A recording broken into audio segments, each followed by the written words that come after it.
Bonjour, bienvenue dans cette vidéo. Celle-ci fait partie d'une série de vidéos dédiée à PowerPoint. Dans celle-ci, on va s'intéresser à la création des animations. On a laissé dans la dernière vidéo la page dans l'état actuel, qui est ici, et maintenant on va ajouter les animations. Les animations doivent amener quelque chose à votre présentation.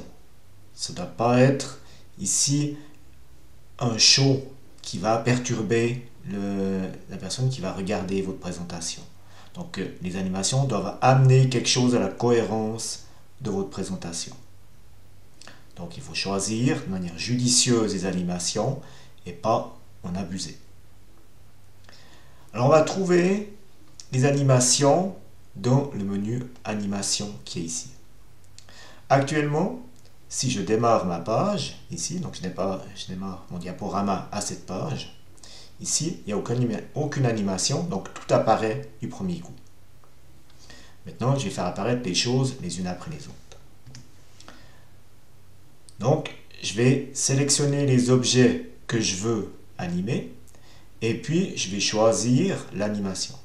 Je clique par exemple sur l'objet qui est ici, et ici, dans l'animation, j'ai différentes possibilités qui est offerte pour ici faire apparaître les choses. Donc on en a plus ici en cliquant sur la flèche du bas. On va pouvoir gérer des sorties, gérer des accentuations, des entrées. On va surtout s'intéresser aux entrées ici. Et dans ces entrées, on a apparaître la plus simple, on a balayé, etc. On va faire quelques essais pour voir ce que ça donne. Par exemple, roue, ici, voilà ce qui se passe. On peut fractionner, entrée brusque, etc. Voilà, donc on voit des différentes choses qui peuvent être intéressantes, d'autres qui sont beaucoup moins.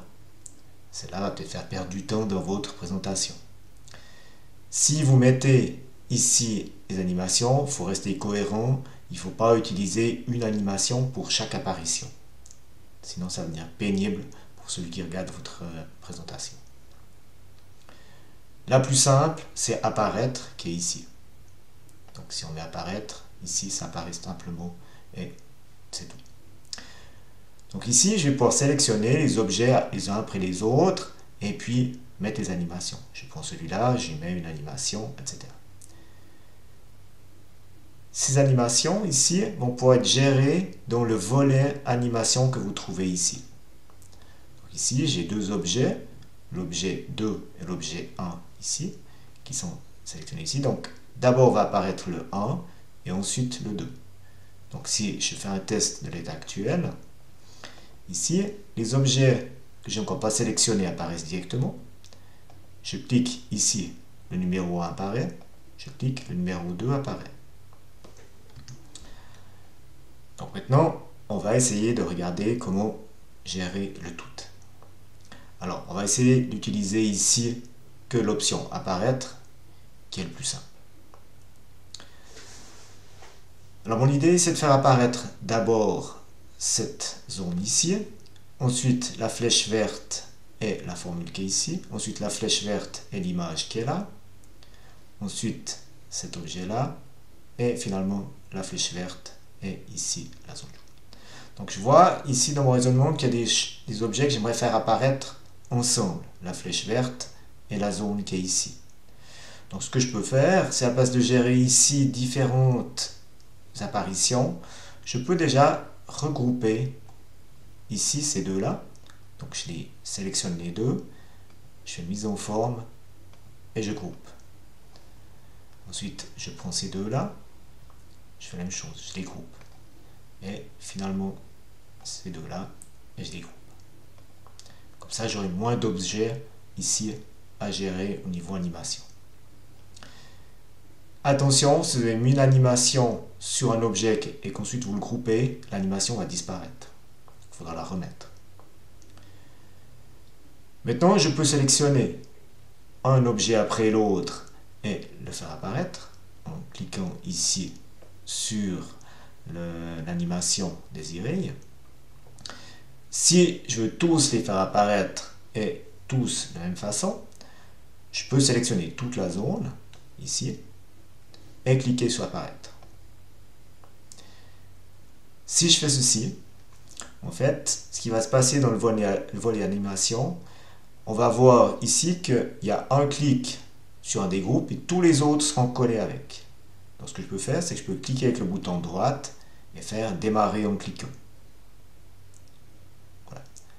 Donc maintenant, dans l'état actuel, si je clique la première fois, je vais faire apparaître le groupe 16, qui est celui qui est ici.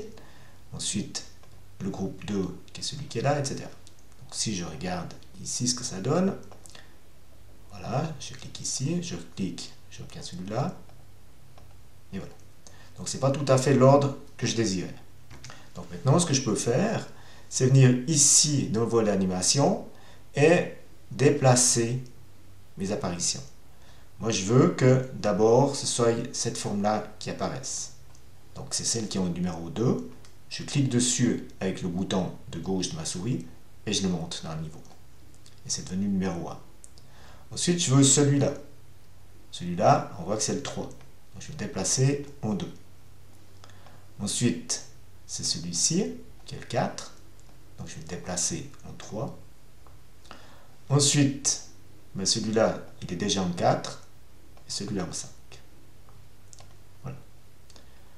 Donc, maintenant, si je lance ma page, voilà, l'objet numéro 1, le 2, le 3, le 4 et le 5.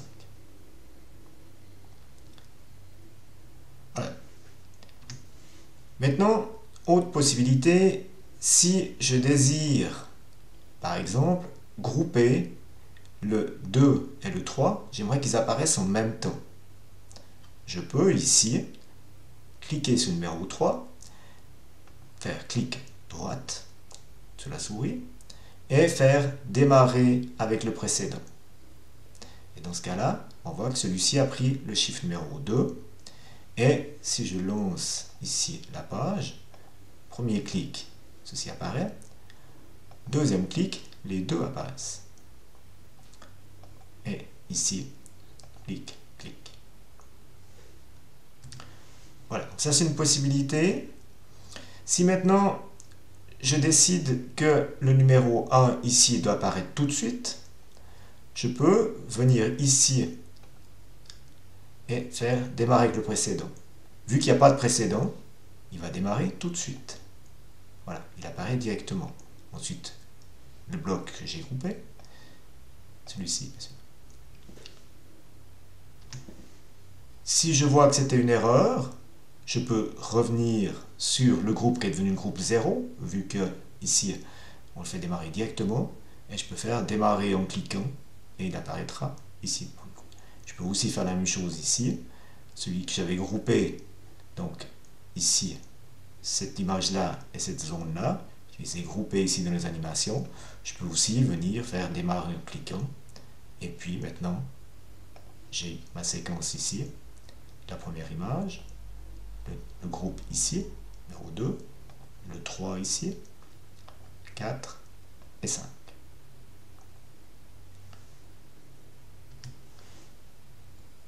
Voilà, ceci met un terme à cette vidéo.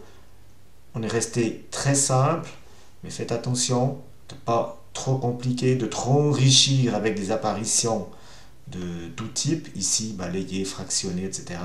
Et de rendre votre présentation trop lourde pour la personne qui la regarde.